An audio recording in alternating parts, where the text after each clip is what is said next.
Buenos días a todos y a todas. Soy Antonio Pou, coordinador del diploma de Mitología y Simbología y, como ya sabéis, 2 veces al semestre tenemos una conferencia sobre mitología y simbolismo. Y esta vez hemos invitado a Nerea Riesco para que nos haga esta conferencia sobre mitología en Harry Potter. Y voy a hacer un poco de presentación. Nerea Riesco es escritora, y cuando hablo de escritora quiero decir que vive de los libros que escribe y edita, cosa que pocas personas pueden hacer esto, ¿no? Hay muchos escritores, pero no todos viven de lo que escriben. Y si vive de lo que escribe, es que es una buena escritora, o al menos que mucha gente la lee. Bueno, de eso también tengo para una conferencia, porque ahora ya es mucho más sencillo el editar la gente, porque las editoriales también su selección no suele ser por criterios de calidad a veces, pero bueno, de eso podríamos hablar mucho. Es licenciada en periodismo, doctora cum laude en comunicación por el programa de doctorado interuniversitario de comunicación de las universidades de Málaga, Sevilla, Huelva y Cádiz. Vive en Sevilla. En el 2004 ganó el 9º premio Ateneo Joven de Novela de Sevilla con El País de las Mariposas. Su segunda novela, Las Mágicas, en 2007, quedó finalista del premio Espartaco. Su siguiente novela fue El Elefante de Marfil, en 2010. En 2014 publicó Tempus. En el año 2015, Las Puertas del Paraíso.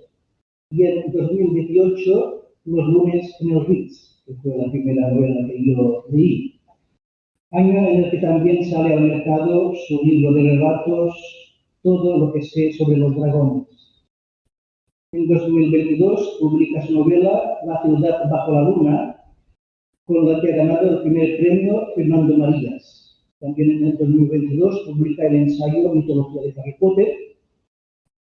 Y las investigaciones derivadas de su tesis doctoral la llevan a publicar un manual de escritura creativa, Coaching para escribir un bestseller, que es sobre todo la metodología de la crítica narrativa, pero de divulgación para los que quieren escribir libros, y los que me tienen como alumnos, como profesor de escritos de San Juan.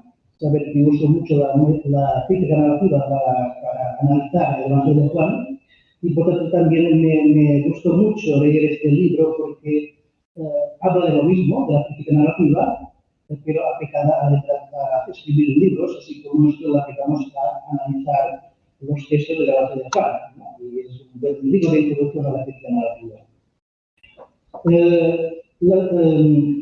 Para más información, podéis ir a su página de nereariesco.com, que es una página muy bien diseñada, la verdad, muy bonita, y que está toda la información sobre sus novelas y todo. Y me dio unas páginas de bibliografía, pero como no sabíamos cuántos participantes tendría esta conferencia, pues no he hecho fotocopias. Colgaremos estas páginas en internet, en la página del ISCREP, y también si alguno se interesa para profundizar en el estudio más de Harry Potter, pues puede ir a la página web. Todo esto porque Harry Potter es verdad, y ahora nos lo dirá Nerea Riesco, que es una obra de ficción, pero detrás de la ficción nosotros los que nos dedicamos a la narrativa, a la autocrítica, sabemos que con la narración se transmiten valores, se mueven arquetipos, se mueven todo el mundo de la imaginación y la simbología, que tiene también un efecto en cómo nosotros pensamos, cómo nosotros vivimos. Y Harry Potter ha sido leído por muchos niños, y por tanto la influencia de esta obra es inmensa en el mundo occidental. Muchas gracias, Nerea, por aceptar esta invitación. Bueno, en primer lugar, quiero dar las gracias a ISCREP y también a Antonio por invitarme a venir aquí a charlar de mi libro, así como oral. yo os comento que, bueno, voy a quitar esto porque esto es el book trailer y lo íbamos a poner mientras entraba la gente, pero como ya estáis aquí, ya lo vamos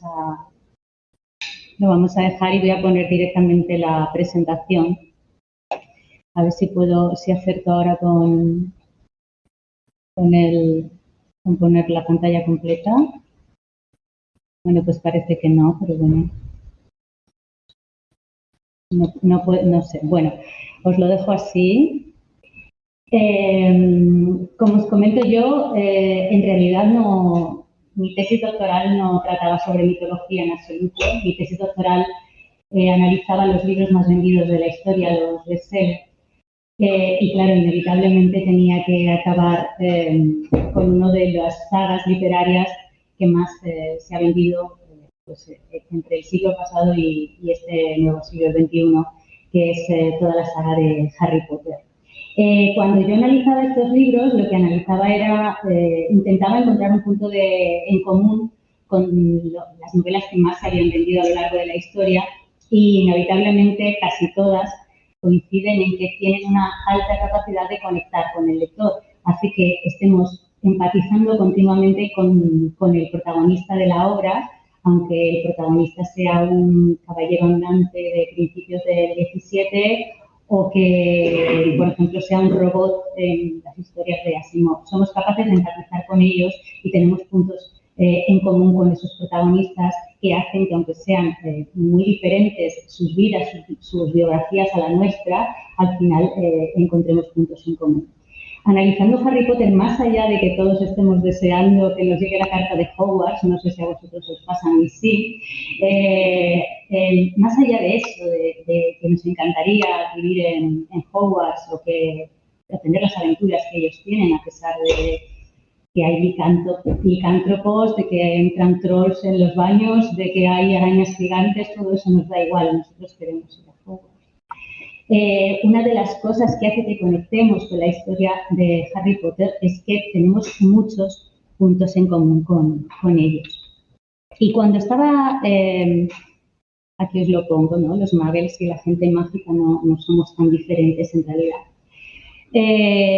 Cuando estaba documentándome para la obra, coincidió que estaba comiendo con mi editor y le dije, fíjate, se podía hacer una tesis doctoral solamente de los mitos a los que recurre la autora de Harry Potter para darle consistencia a la obra y para darle credibilidad. Y me dijo, bueno, esto hay que escribirlo, vamos a escribir este libro, ¿no?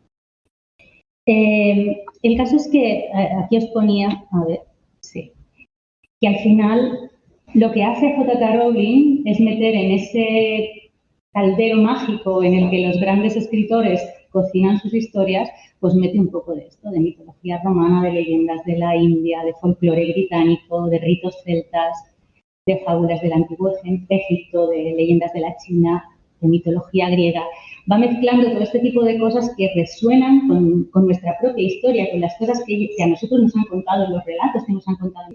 Bueno, es lo que Carl Jung decía que era el inconsciente colectivo. Es la forma en la que pensamos los humanos, con independencia de que hayamos nacido en el mismo país, en la misma cultura, que tengamos la misma religión, incluso que hayamos nacido en el mismo siglo, da igual. Al final hay una manera de pensar que nos hace que, bueno, pues que haya dragones en muchas culturas que no habían tenido contacto, que exista el ave fénix en muchas culturas que no habían tenido contacto, las sirenas, hay duendes en todos los bosques de cualquier lugar, hay duendes, hay hadas, hay personajes que pueden relacionarse, aunque se llamen de otra manera, pero existen en todas ellas.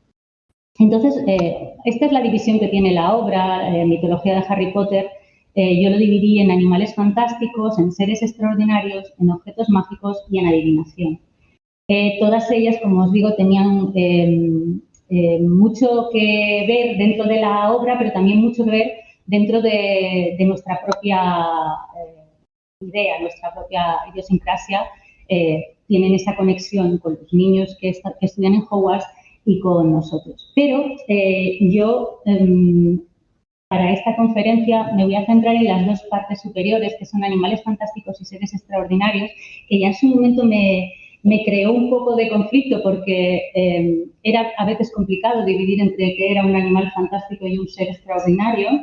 Y ya, como estaba metida en el mundo de J.K. Rowling, quise utilizar el libro que sabréis que ella escribió después de Animales Fantásticos, que es el de Animales Fantásticos, que es uno de los textos que tienen los niños de Hogwarts, en el que te explica qué son animales y qué no. No me he terminado de cuadrar lo que ella consideraba animales y lo que no eran animales, entonces decidí dividir un poco la gente que los seres extraordinarios. Yo los puse en aquellos que tienen aspecto físico más parecido a una persona que los otros que tenían más claro aspecto de animal. Entonces, bueno, al final me decanto por esos animales fantásticos y empiezo hablando del ave fénix. Bueno, el ave fénix en realidad es un ser que ha llegado hasta nosotros con esa imagen, esa idea de superar las adversidades, ¿no? Surge como el ave fénix de sus cenizas y así es como nosotros lo entendemos y también es como lo entienden en Hogwarts.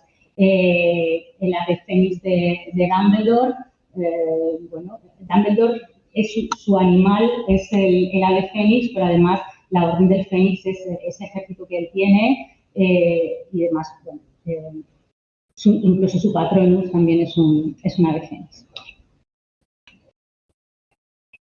Aquí os pongo que los antiguos textos griegos y romanos decidieron, al aparecer el ave fénix en sus vidas, decidieron que solamente existía uno y que iba renovándose una y otra vez cada 500 años. Ellos decían que vivía en Arabia, cerca de un pozo de agua fresca, al que acudía cada mañana para bañarse. Él, a la vez que se bañaba, pues entonaba una dulce melodía. Él era eterno gracias a un ardid por el cual aproximadamente cada 500 años, como os digo, moría y volvía a nacer. Heródoto en el siglo V, al regresar de un viaje por Heliópolis, hizo esas primeras pinceladas de lo que era el ave fénix, el pájaro sagrado, que todavía no se llamaba ave fénix. Decía que visitaba Egipto, en este caso ya centraba el lugar al que iba, que era Egipto, cada 500 años, volaba desde Arabia, transportando el cadáver de su padre. En este caso, transportaba el cadáver de su padre envuelto en un huevo de mirra para sepultarlo en el santuario de Helios. Decía que era semejante a un águila, que tenía las plumas doradas y rojas en sus alas. Luego Plinio, en la Historia Natural, añade más información sobre ese aspecto al señalar que tiene color oro en el cuello, púrpura en el cuerpo y tonalidades rosáceas en las plumas que están próximas a su cola azulada. Por su parte, volvemos a Newt Scamander y a este libro de texto que tienen todos los niños de Hogwarts, que es Animales Fantásticos. Él especifica que tiene el tamaño de un cisne, que tiene una gran cola dorada con pico y patas de igual color. Si os dais cuenta y habéis visto las películas, el fénix de Dumbledore cumple los requisitos de lo que Newt Scamander dice en su libro en Animales Fantásticos.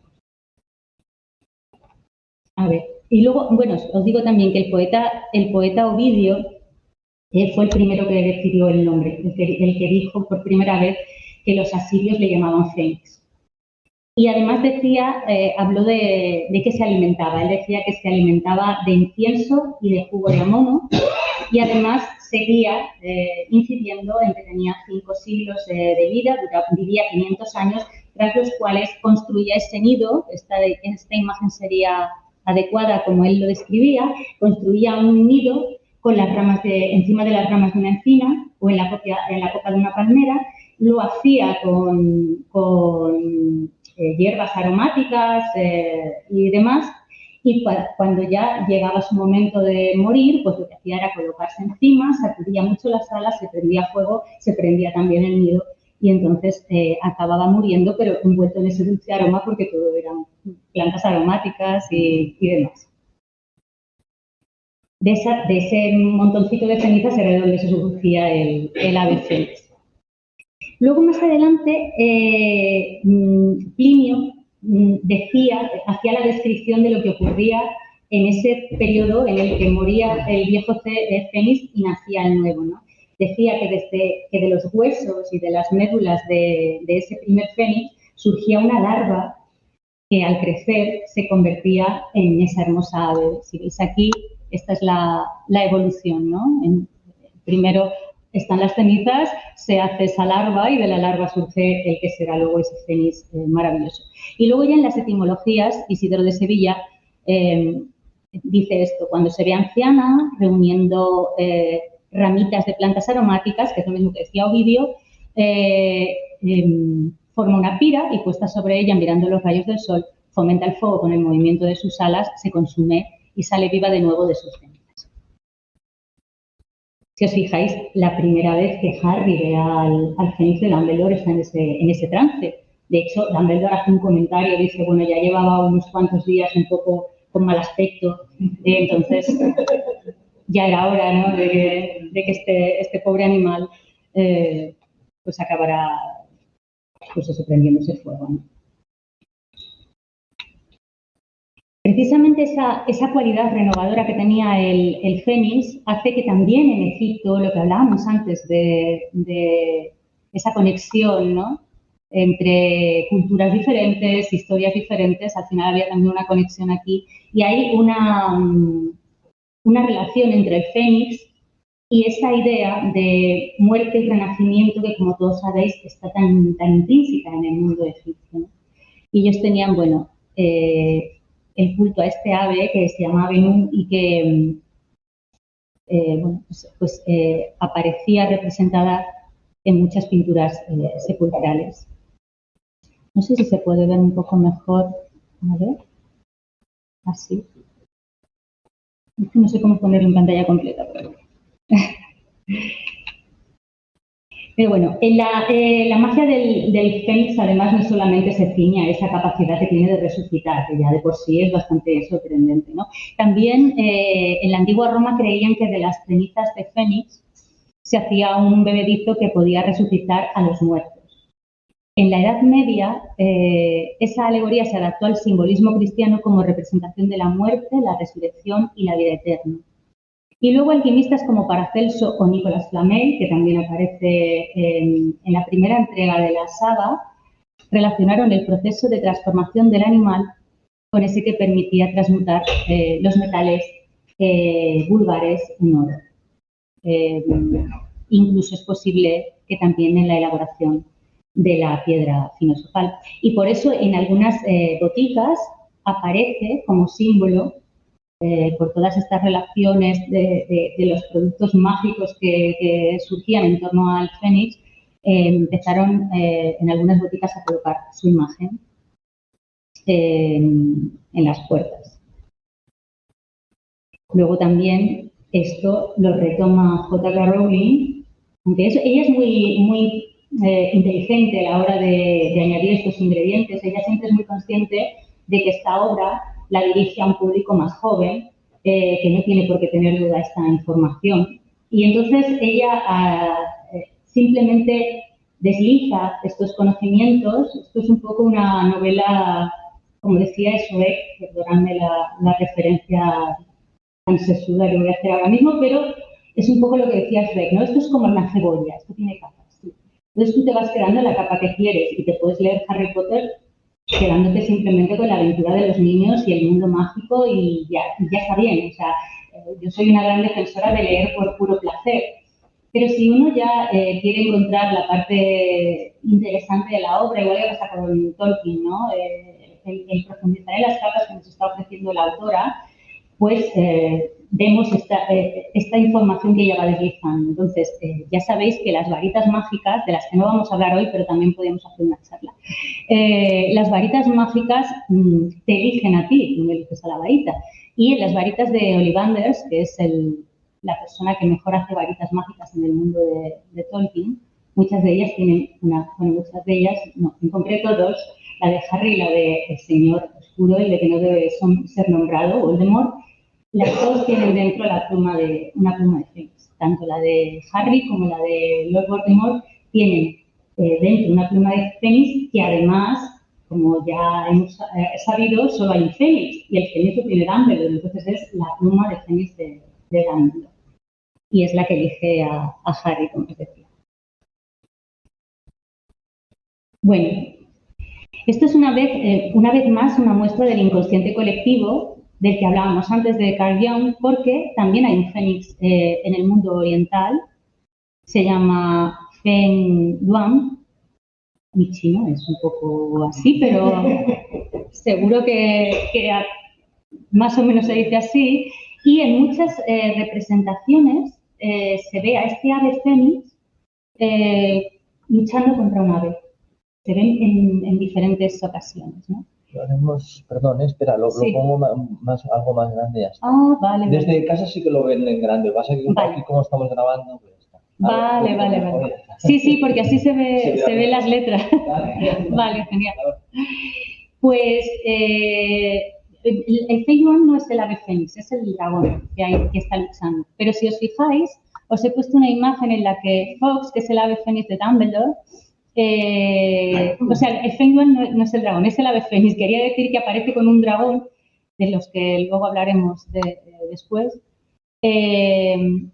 Y Fox, si os acordáis del final de la lucha del basilisco entre Fox y una serpiente, hay un paralelismo bastante grande entre ese ave fénix y el ave fénix que ella representa en la historia de Harry Potter. Y luego, bueno, hay un guiño, esto es muy curioso porque es un guiño bastante divertido que hace la autora. Ella hace mucho este tipo de guiños con los nombres de los personajes, con las historias. Y en concreto, esta vez lo hace con el nombre del ave fénix de Dumbledore, que se llama Fox, como sabéis, y que en realidad este personaje tiene el mismo nombre que este personaje de aquí, que es Guido Fawkes, que formó parte de la conspiración de la pólvora. Esta conspiración se llevó a cabo durante el siglo XVII. Este era un grupo de católicos que quería colocar unos barriles de pólvora debajo del lugar en el que se encontraba el rey, estaba en el palacio de Westminster, y ellos querían colocar unos barriles de pólvora para hacerlo estallar, que el rey muriera y así volver a instaurar la monarquía católica en Gran Bretaña. Los descubrieron, alguien, como suele pasar, alguien se fue de la lengua, los descubrieron y entonces atraparon a este hombre, a Guido Fawkes, le condenaron a muerte, que ahora os diré cómo condenaban antes a muerte en la isla, que era... Sí, ¿no? Ya lo sabéis. Y le condenaron a muerte y a partir de ese momento, los 5 de noviembre, esto fue en el 5 de noviembre de 1605, el 5 de noviembre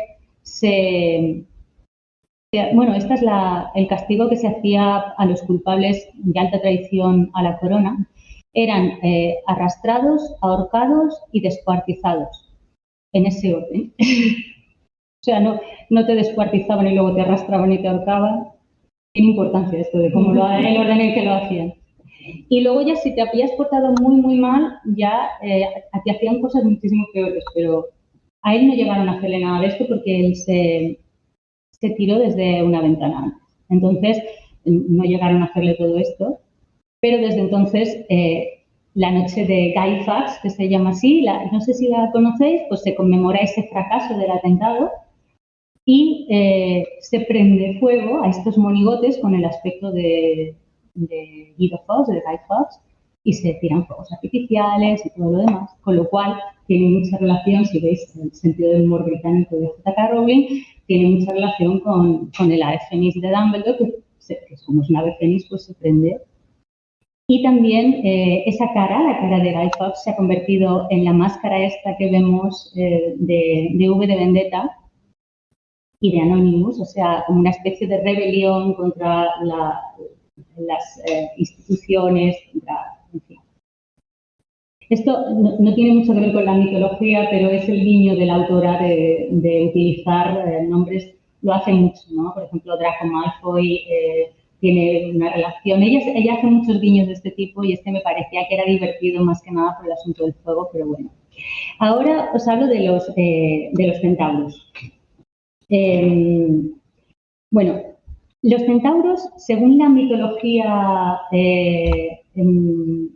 griega, son hijos, a ver, de Ixión, que era el rey de Tesalia, que se encaprichó, se enamoró de la mujer de Zeus, de Hera, y claro, a Zeus le pareció fatal aquello. Y dijo, sí, bueno, pues vale, lo que voy a hacer es, voy a coger a una nube que se llama Nefele, la voy a convertir en Hera, se va a parecer a Hera, y entonces Ixión pues se va a ir con ella y se va a creer que es mi esposa. Y efectivamente eso ocurrió, entonces juntos consiguieron a Centauro y no termina ahí la cosa. Centauro ve a las yeguas de Magnesia, que por lo visto eran muy guapas, y tiene una relación con ellas y aparecen ya definitivamente los centauros, que además aparecen en las Metamorfosis de Ovidio en el libro 12, descritos como nosotros les conocemos, ¿no? Con el torso humano y el cuerpo de caballo.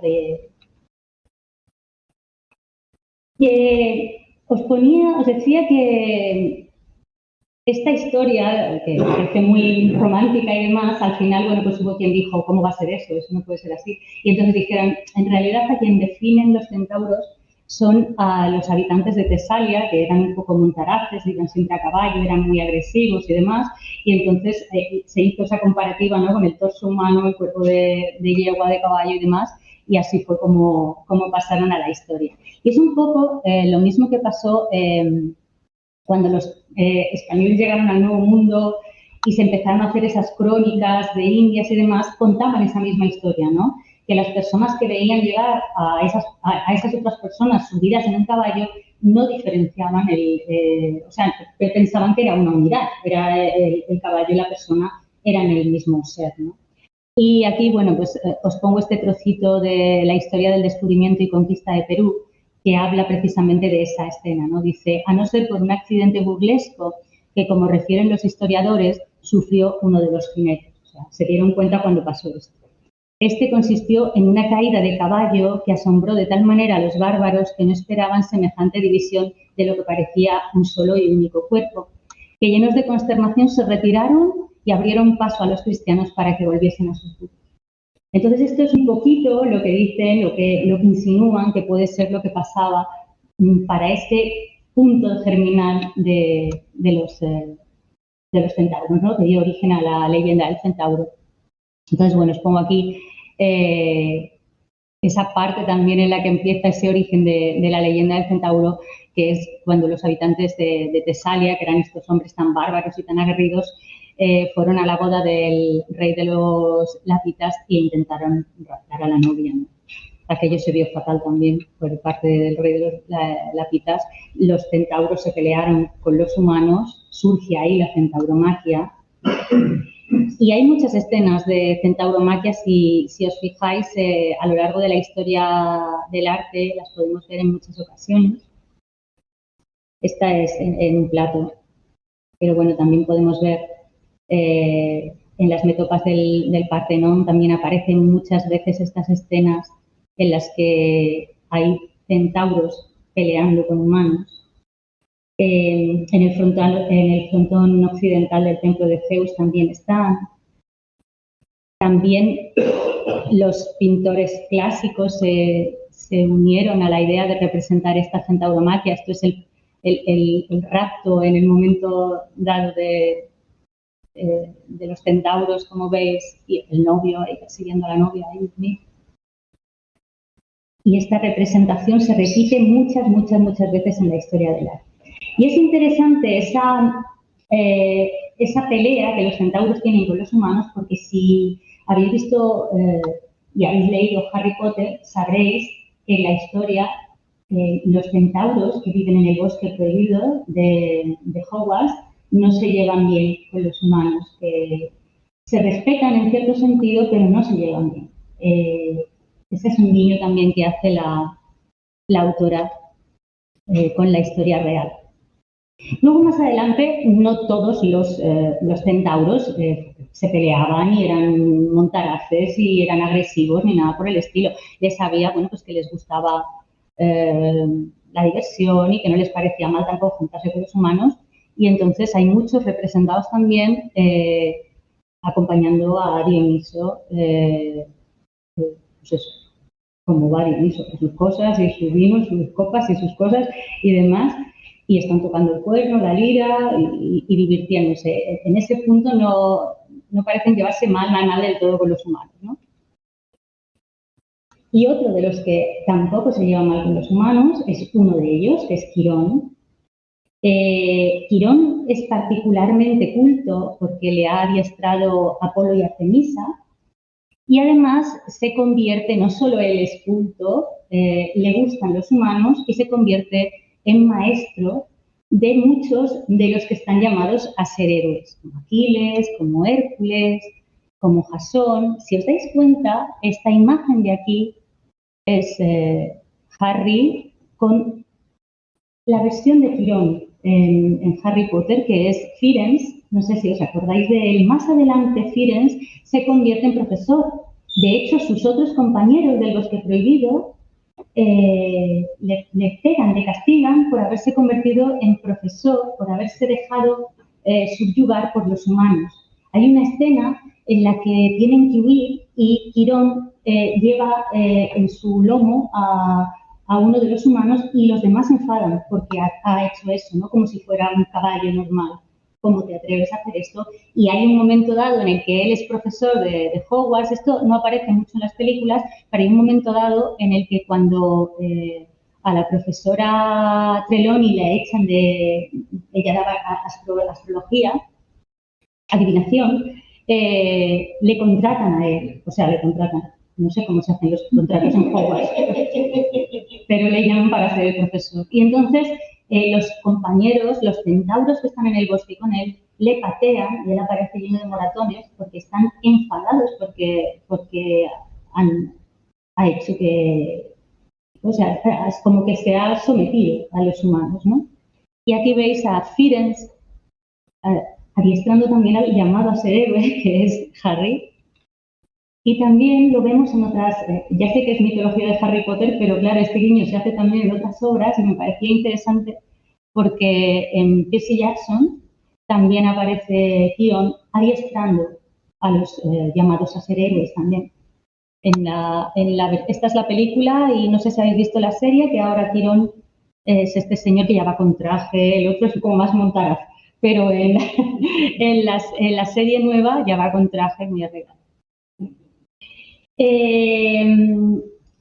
Al final Quirón, Hidra, con el veneno de Hidra, envenenan una flecha y queda herido. Entonces, como los centauros, que esto es algo que no os había dicho, los centauros son inmortales. Entonces, claro, a pesar de que le ha herido la flecha con el veneno de Hidra, él no va a morir, pero va a sufrir terribles dolores durante toda la eternidad, con lo cual le pide a Zeus, por favor, que le conceda la muerte. Zeus se apiada de él y decide que vale de acuerdo, pero no una muerte completa, con lo cual le convierte en la constelación de Sagitario. Está en el cielo y es la constelación de Sagitario. Y de ahí otro de los guiños que hace J.K. Rowling, que es, bueno, espera, aquí, que es que si os fijáis, ella señala varias veces que son unos, de hecho lo pone en boca de Hagrid, dice, son unos malditos astrólogos.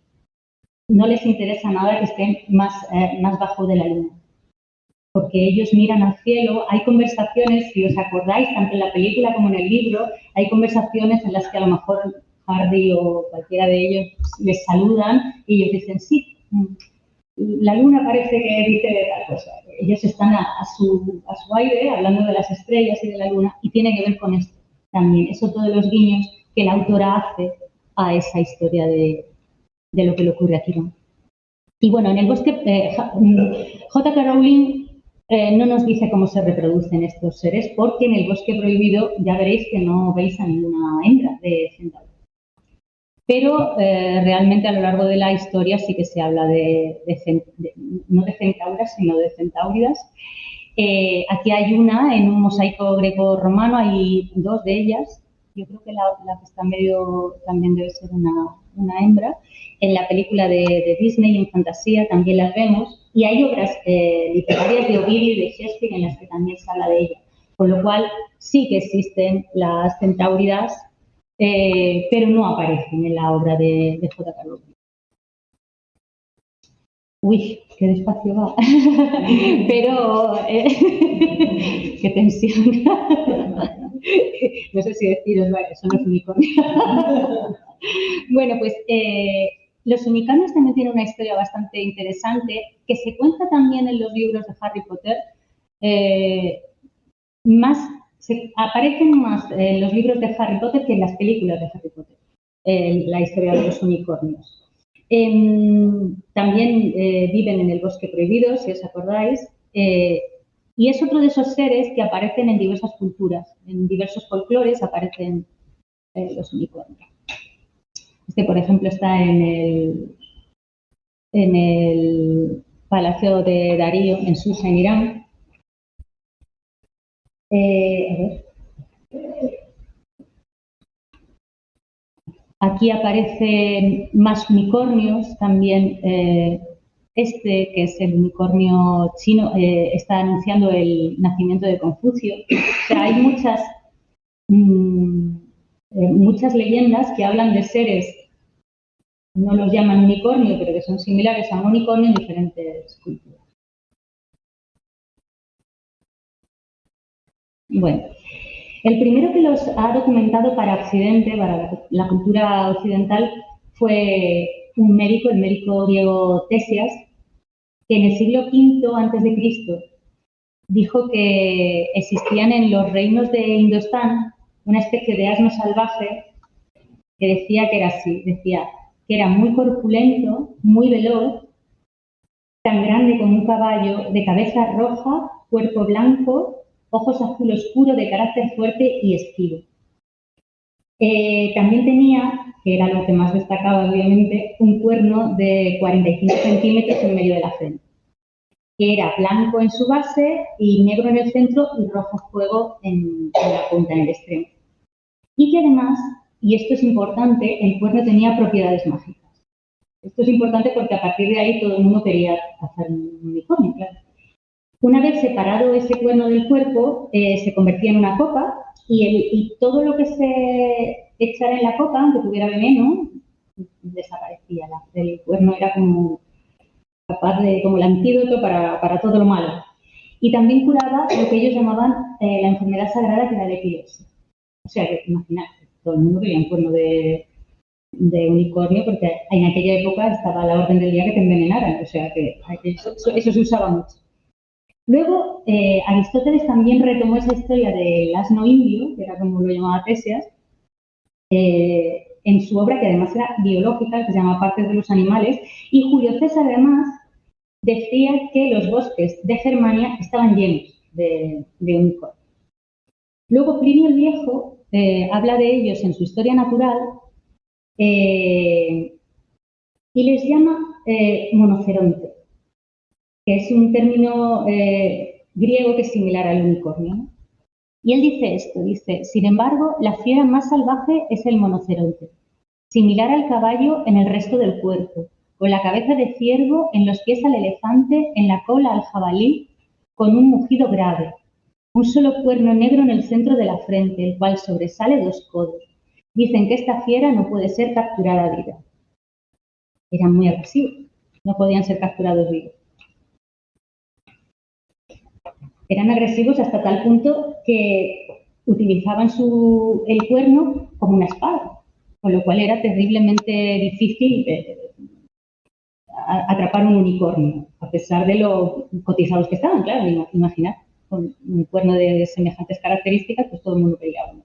Pronto el unicornio empezó pues, a dulcificarse, ¿no? A ser cada vez menos asno, cada vez menos fuerte, cada vez más parecido al caballo, cada vez más bonito, hasta que aparece, bueno, pues el unicornio tal y como nosotros lo conocemos, que ya tiene pues esa especie de halo dulce y maravilloso y que además es blanco y tiene el cuerno en espiral y demás.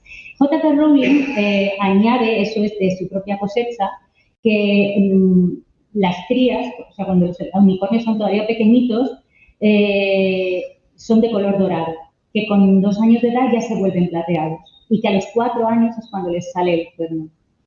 Y que el pelaje no es totalmente blanco hasta que no alcanzan la madurez, y la madurez de los unicornios es a los 7 años. Ya veis que pronto la imagen esa tan dulce que conocemos ahora del unicornio hace que se convierta en un animal ideal para aparecer en los blasones, en los escudos y todo lo demás, porque claro, es un animal muy bonito, muy hermoso y además muy exótico, y además tiene el punto de bravura y la magia del cuerno, enseguida se convierte en algo así. Pero también se empiezan a hacer diferentes variaciones de esa magia que hay en su cuerno. Se empiezan a vender en las boticas polvo de cuerno de unicornio, que sirve para un montón de cosas. Hay una leyenda que cuenta que había un riachuelo de agua corrompida y entonces el unicornio, había un montón de animales muertos de sed y entonces llega un unicornio y mueve sus cuernecillos en el agua y aquello se queda totalmente agua potable, fresca y maravillosa.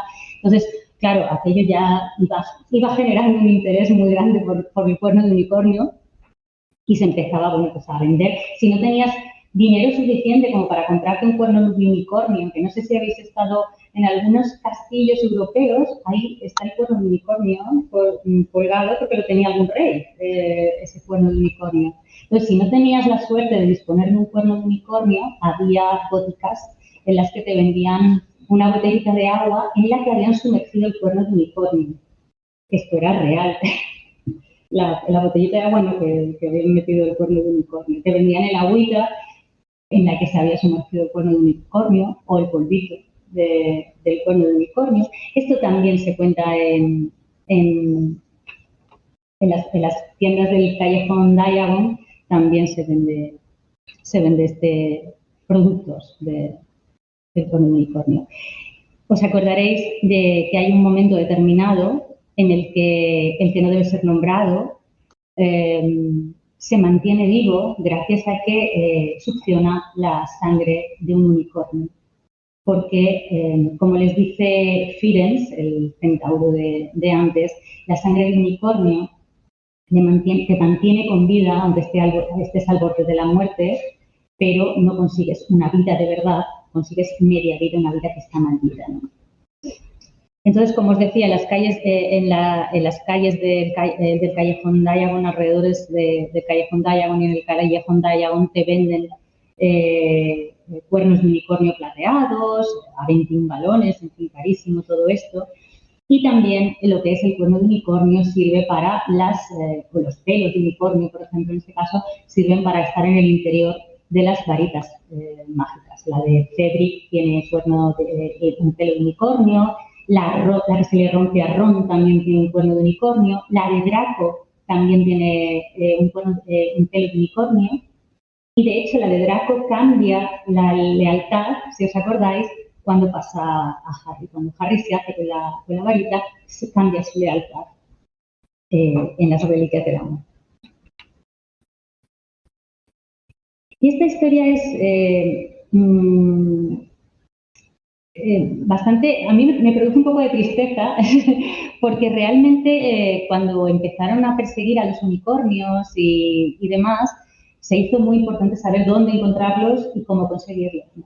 Y se empezó a fomentar esa leyenda que contaba que los unicornios, para poder atrapar a un unicornio, había que colocar a una damisela, una doncella muy jovencita, virgen, debajo de un árbol o donde fuera, así de forma lánguida, y entonces el unicornio vendría correteando y se pondría en su regazo a dormir, porque le resultaban muy agradables las damiselas. Entonces, bueno, si veis, esta historia está también muy representada a lo largo de la historia del arte en muchos cuadros. Os he puesto aquí solo 3, pero ahí seguro que si os ponéis a rebuscar encontráis un montón de representaciones en las que aparece una dama y un unicornio. Y que además en Hogwarts también es así.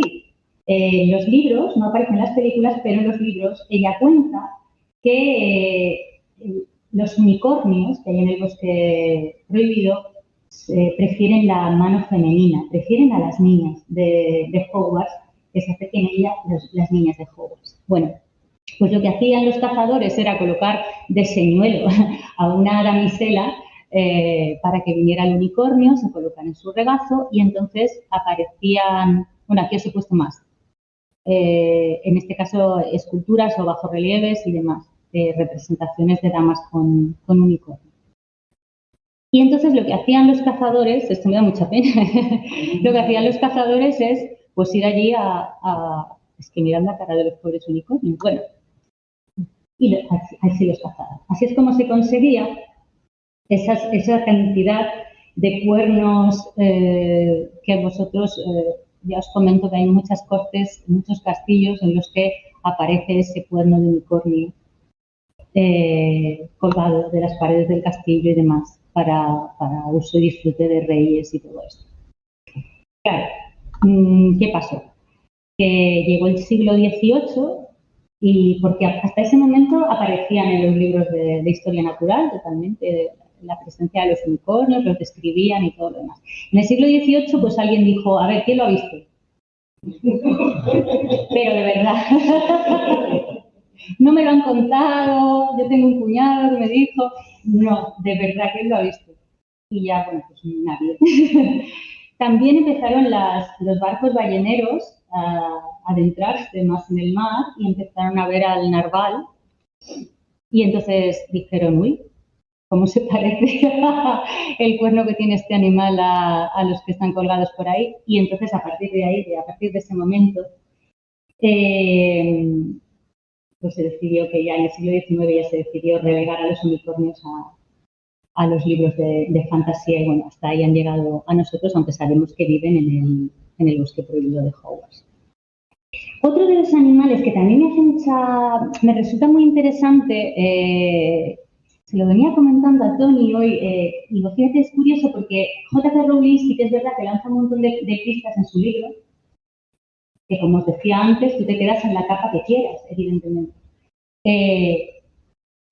Puedes adentrarte o puede que no. Simplemente ella no te da una lección de historia, ni de mitología, ni de nada cuando te cuenta algo. Pero nos coloca al Cerbero, si os acordáis, a Fluffy, vigilando una puerta. Bueno, pues ahí está el Cerbero, que como sabéis está en las puertas del Hades, de perro guardián, de perro vigilante. Esta es sus padres, estos son sus padres. Tiene un buen pedigrí el perro. Él es hijo de Tifón, aquí está Tifón en un mural etrusco. No le he encontrado más, con que se le vea más la cara, pero bueno. Tifón tiene un montón de cualidades que además también adopta o traspasa genéticamente a Cerbero, ¿no? Porque tiene aliento de fuego, tiene el cuerpo cubierto de serpientes y dragones. Y luego su madre es Equidna. Esta es una imagen de Equidna en el Parque de los Monstruos en Italia. Equidna, como sabéis, es la madre de todos los monstruos. Equidna también sale en Percy Jackson. Bueno, como os digo, Cerbero está en las puertas del Hades. Él era allí, está contento cuando vienes, ¿no? Él te recibe moviendo la cola cuando llegas, pero está vigilando que no salgan las almas que están dentro del Hades, que salgan hacia afuera. Otra de las personas que te habla del Cerbero, de cómo es, el que nos describe el Cerbero, es Siodo, que lo describe con voz metálica, que además dice que tiene muchas serpientes creciendo en el lomo, pero lo que dice el poeta griego, es que tiene 50 cabezas. Con el paso del tiempo, las cabezas van reduciéndose. Cada vez tienen menos cabezas, hasta que se quedan simplemente con 3. Y además tienen nombre las cabezas. Una es Beltesta, otra es Dritesta y la otra es Tretesta.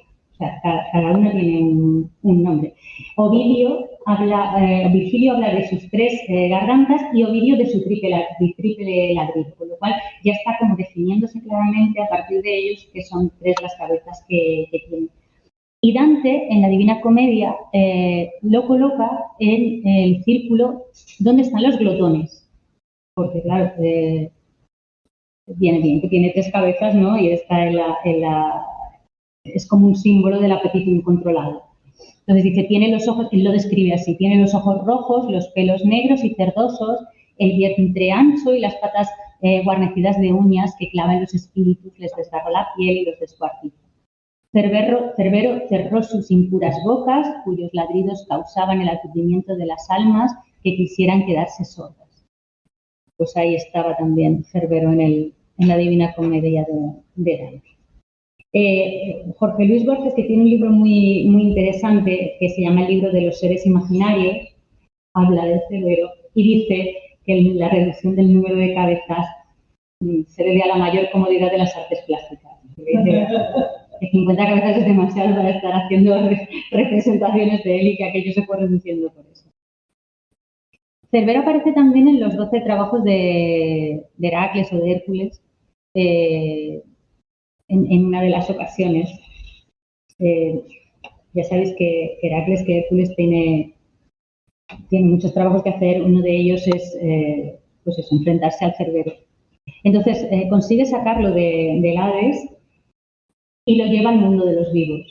Y cuentan que una vez que Cerbero está en el mundo de los vivos, se puso a babear, como hacen los perros, ¿no? Y que las gotas de su saliva cayeron al suelo, mojaron la tierra, y de ahí, de esa tierra mojada con las varillas de Cerbero, surge una planta venenosa que se llama acónito, y que son las brujas las que lo usan para algunas de sus pociones mágicas y demás.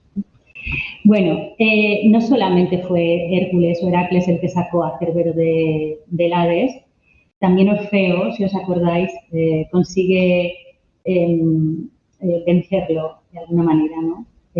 Y lo vence a través de la música. Y si os recordáis, cuando esta es la escena en la que aparece Fluffy, que está vigilando, como sabéis, esa portezuela que da acceso al lugar donde se encuentra la piedra filosofal. Y que además pues, es una de los animales que tiene como Hagrid, que ya sabéis que le encantan los animales exóticos raros y demás, pues lo tiene así como protegido, ¿no? Es el animal que tiene como protegido.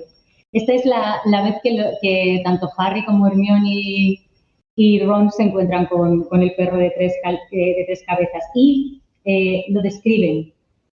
Ella, J.K. Rowling, lo describe como un perro monstruoso que llena todo el espacio, desde el suelo al techo, con 3 cabezas, 6 ojos, 3 bocas, chorreando saliva entre colmillos amarillentos y 3 narices olfateando en su dirección. Pero curiosamente, antes hablábamos de Orfeo, de cómo Orfeo consigue vencerle con la música, y también aquí es la música la que consigue que Harry, Hermione y Ron venzan o no venzan porque no pelean con él, pero que consigan traspasar esa puerta que Cerbero vigila, y es porque Hagrid le ha regalado en Navidad a Harry una flauta. Ellos tocan esa flauta y Fluffy, que se llama así el Cerbero de J.K. Rowling, se queda dormido. Y ahora vamos a hablar de los dragones, que es verdad que los dragones son uno de los animales fantásticos que quizá más se representa y que más parte de ese imaginario colectivo del que hablábamos antes forman parte, porque aparecen en muchísimas culturas, aparecen dragones en distintas civilizaciones y también descripción de cómo son en diferentes civilizaciones de manera distinta. Entonces, bueno, os voy a decir unas cuantas pinceladas de lo que se dice de los dragones. Dice que tienen alas de murciélago, cabeza de caballo, garras de águila provistas de 4 uñas, ojos demoníacos, armadura de escamas impenetrables, barba bajo el hocico, patas traseras de tigre, boca siempre abierta, lengua larga, dientes afilados, que en ocasiones son venenosos. Esto también lo trae J.K. Rowling para ella. Si os acordáis de Norberto, Norberto muerde a Ron y él se le pone mal la mano, se le infecta la mano porque le ha mordido Norberto. Se dice de ellos también que son astutos, que son golosos, que son crueles, que viven en las cuevas, en los cráteres de los volcanes, o también pueden vivir en lo profundo de lagos y océanos, y que cuando salen del lago y del océano forman los remolinos y los tifones y todo lo demás. Y además son tremendamente peligrosos porque tienen el aliento de fuego. Entonces, claro, eso ya pues, es fatal. Pronto, el cazar un dragón se convirtió en oficio de caballeros medievales, o de cualquier tipo de caballero. Claro, no solamente aparece en Arturo y demás, sino que lo encontramos en muchas leyendas de diferentes lugares. Heracles o Hércules, por ejemplo, venció en uno de esos 12 trabajos a la hidra de Lerna. No era una tontería, que tenía 9 cabezas. Thor, os he puesto, el del medio quiere figurar Thor, es el que es el dios nórdico del trueno. Él también venció a una serpiente dragón que se llama Midgard, que era un tamaño descomunal y que era tan grande, que de hecho intenta representarlo esto, que si se mordía la cola, abrazaba toda la tierra. Era como muy grande. Y luego también nos encontramos a Arturo, que ya de por sí Arturo era hijo de Uther Pendragón, por lo tanto Arturo es Arturo Pendragón, que quiere decir cabeza de dragón, y claro, ellos eran caballeros en condiciones que también iban a cazar dragones. De hecho, en su estandarte, tanto Uther Pendragón como Arturo llevaban un dragón que los enemigos veían aparecer desde lejos antes que vieran al rey Arturo.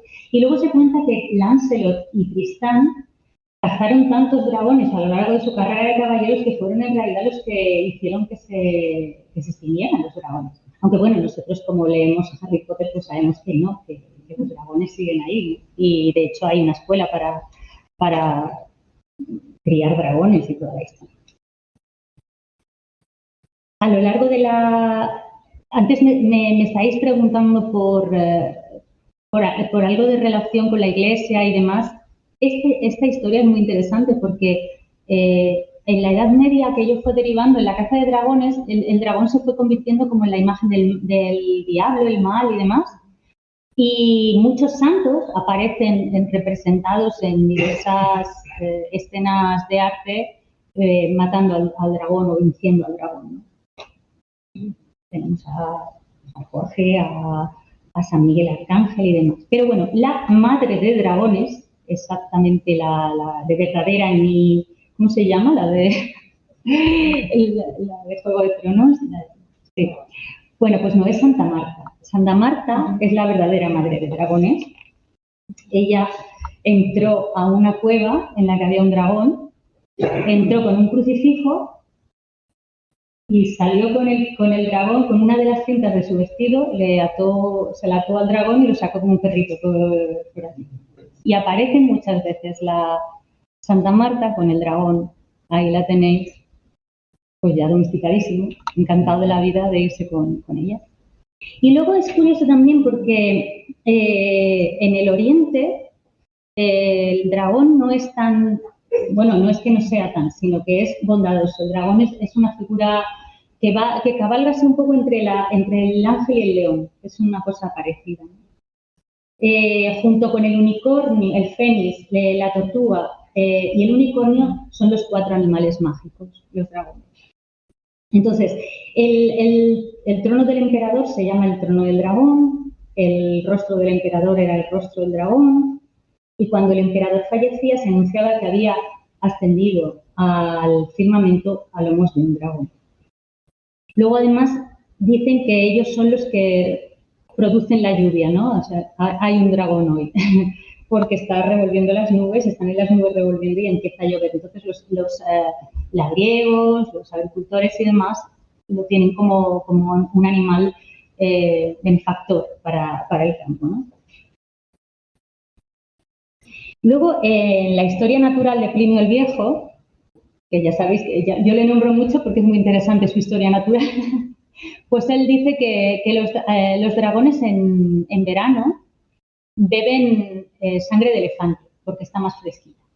Y entonces dice, en su historia natural, dicen que la sangre del elefante es muy fría y que por esto, al momento en que los dragones los buscan, es especialmente cuando el verano es más caluroso. Que por ello están al acecho, sumergidos en los ríos, cuando aquellos beben, y que enroscándose en su trompa atrapada, dan un mordisco a su oreja, porque solamente este punto no puede ser defendido con la trompa. Que los dragones son tan grandes que sorben toda su sangre y que por ello los elefantes desangrados y consumidos por estos caen, y que los dragones ebrios de sangre son aplastados y mueren juntamente con ellos. O sea, era todo un drama, porque al final morían todos ahí, era pues eso, como Juego de Tronos. Allí moría todo el mundo. Dragón y elefante. Y luego, bueno, de esto hay mucha leyenda, ¿no? Que cuando llegaban durante la Edad Media, que había partes en el mundo en el que todavía no estaban descubiertas, pues en la zona en la que no se sabía muy bien qué había, pues ponían el aquí no hay dragones. Y en realidad es como mucho leyenda urbana porque solo aparece aquí, en el globo Hank Lennox, que está en la Biblioteca Pública de Nueva York. Y eso que os he señalado en rojo es el lugar donde aparece esa famosa frase de aquí hay dragones. Y bueno, ya sabéis que Rubius Hagrid, como hablábamos antes, le encantan los animales extraños y uno de sus sueños es tener un huevo de dragón. Por eso os digo que los dragones no los mató Lancelot y Tristán, que siguen vivos. Lo que pasa es que en Hogwarts nos aclaran que se han vuelto invisibles a los ojos de los muggles, porque claro, es la manera, sí, los dragones los tienen ellos, pero como muy escondidos, porque si no los muggles nos daríamos cuenta, o bueno, se darían cuenta porque nosotros somos magos, se darían cuenta de que el mundo mágico existe, ¿no? Si alguien tuviera dragones en sus jardines. Él tiene un huevo de dragón. El huevo de dragón, si os acordáis, del huevo de dragón sale Norberto, y cuando pasa el tiempo se dan cuenta de que no es Norberto, es Norberta, y que además las dragonas son como más agresivas. En la prueba que tienen en el torneo tienen que luchar con las dragonas. Como los otros animales que hemos estado hablando antes, recordaréis, también tiene componentes mágicos, la sangre de dragón, las uñas de dragón, las babas de dragón, todo eso tiene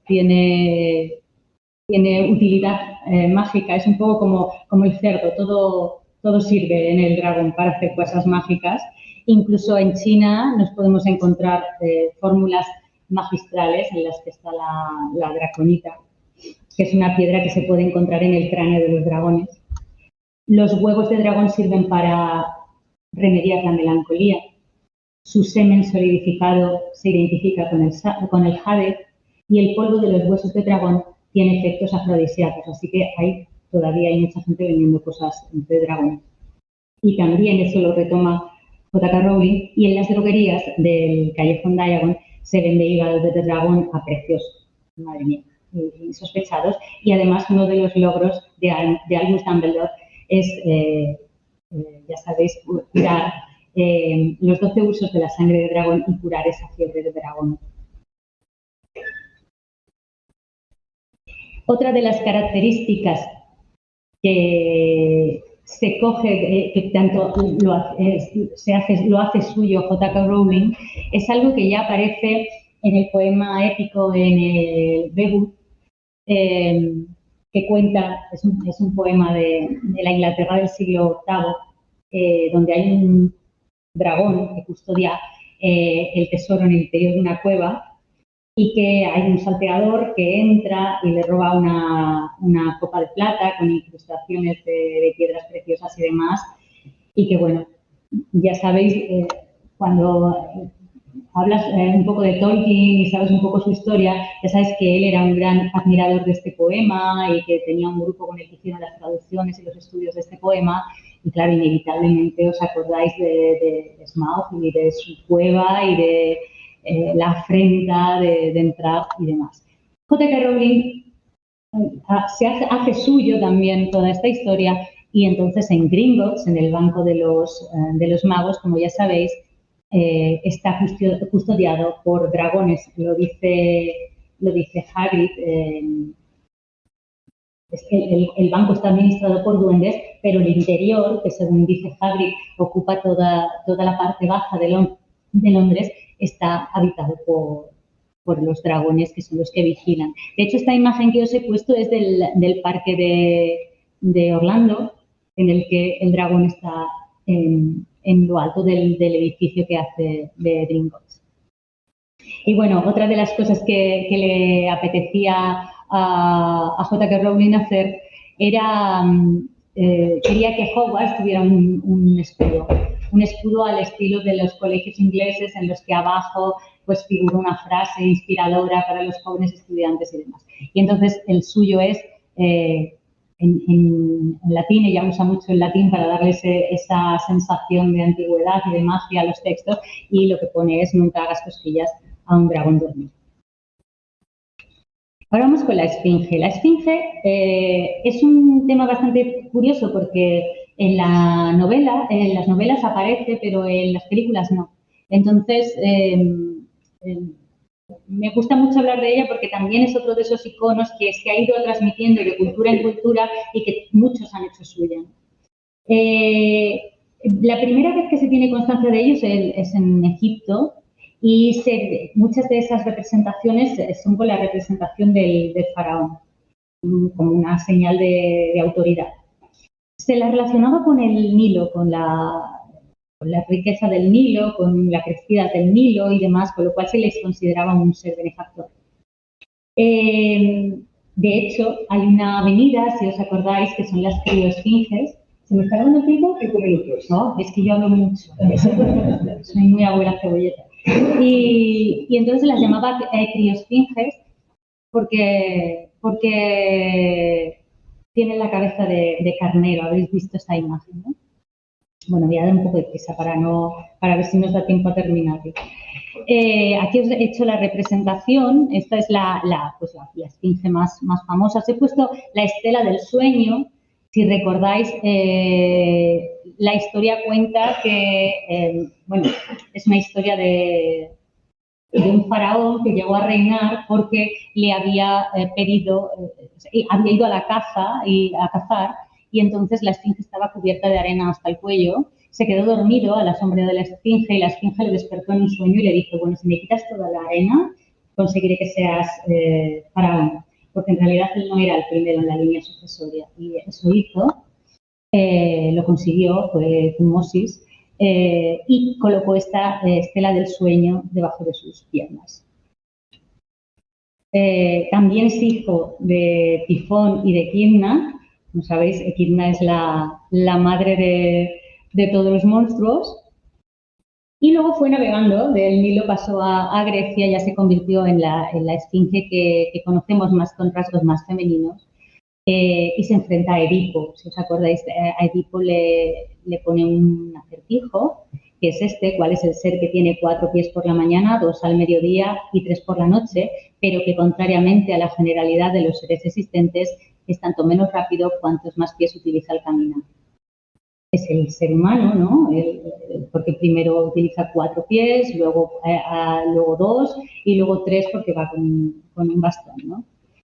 Edipo lo acierta, y entonces se convierte como en esa leyenda de que la esfinge te pone un acertijo. De hecho, Newt Scamander también lo nombra en sus Animales Fantásticos, que enfrenta a acertijos a los seres humanos. Y Harry, bueno, aquí, si os acordáis de esta escena, esto es La historia interminable. Aquí está Treyu enfrentándose a 2 de ellas, con lo cual también Michael Ende también hace suya esta historia. Y no os he podido poner, como os decía, ninguna imagen de la película, porque en Harry Potter no eliminan esa escena. Es una de las escenas del torneo de los 3 magos. Pero bueno, os he puesto un poquito de un pantallazo del Hogwarts Legacy, que allí sí que te tienes que enfrentar a la esfinge. Y entonces también a Harry en los libros le pone un acertijo, que es que bueno, si te lo hiciera te desgarraría con mis zarpas, pero eso solo ocurrirá si no lo captas, y no es fácil dar respuesta a esta adivinanza porque está lejana en tierras de bonanza, donde empieza la región de las montañas de arena y acaba la de los toros, la sangre, el mar y la verbena. Y ahora contesta tú que has venido a jugar, ¿a qué animal no te gustaría besar? Y es la araña. Harry lo acierta, pero ella le dice que tiene dos opciones. Puede no jugársela y no intentar aceptarlo, pero si la acierta, ella le va a dejar pasar y va a estar más cerca de la copa. Y bueno, ya me queda un montón. Bueno, os voy a hablar de la gente del agua, voy a intentar ser rápida. Os voy a hablar de las sirenas. Aquí están las representaciones que hay en Hogwarts, tanto la que está en el baño de los prefectos como las que están dentro del lago de Hogwarts. Son hijas de Aquelu, que es el dios del río mar, y de Calíope, que tiene una voz maravillosa, que heredan sus hijas, las sirenas, que en un principio, como veis, su imagen era de aves marinas y cuerpo de mujer.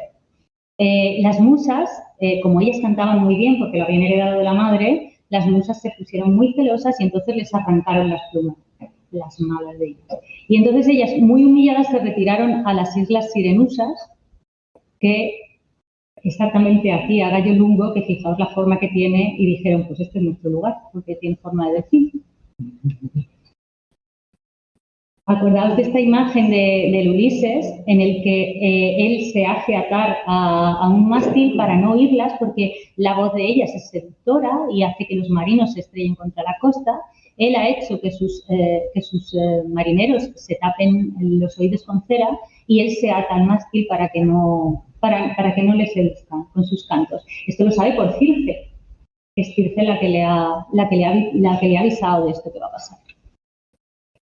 Y bueno, en Nápoles esta sirena acabó muerta en la orilla porque dicen que si las sirenas no consiguen conquistar a los marineros y que se estrellen contra la orilla, pues acaban muertas. Y ella muere, aparece en la orilla y se forma Nápoles. La historia de Nápoles es que una sirena ha terminado muerta en su orilla. Y bueno, como veis aquí en Harry Potter, él, cuando va al baño de los prefectos, la sirena le canta esta canción, que es un poco la misma historia, muy similar, lo mismo que ha pasado, que hemos visto antes de la esfinge, pasa con las sirenas. Igual que a Edipo la esfinge le pone un poema, a Ulises las sirenas le cantan una canción y a Harry también le canta una canción, la sirena. Bueno, hay una diferencia entre las siren, en inglés, las siren son las que tienen las alas y las mermaid son las que tienen la colita de pez. Y luego, bueno, en la época isabelina, si a una mujer le llamaban sirena, pues ya sabéis lo que era. Como acaban todas las definiciones en femenino, pues estaba muy mal visto que te llamaban sirena. Si te llamaban sirena, mal. Entonces, este cartel en concreto es un cartel que se puso por las calles y que viene a representar a la reina María Estuardo. Porque, bueno, se dijo que ella mandó asesinar a su marido, que el marido también tenía tela, pero bueno, no me voy a meter en esto ahora.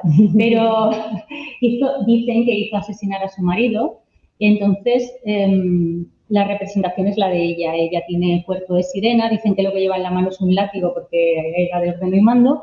El de abajo, que es un conejito, es la representación de su amante, y las espadas, la representación de que han matado al marido. Entonces, esto es un cartel que se puso por las calles. Es un anónimo, por supuesto, porque es un cartel. Y lo que venía a representar era, llamar la sirena, era pues prostituta, por decirlo de manera elegante, si es que se puede decir de manera elegante. Luego, en el lago de Hogwarts también están los Grindylow, que no son más que un ser que se utiliza y que también se utiliza en muchos lugares para asustar a los niños y que no se acerquen al agua.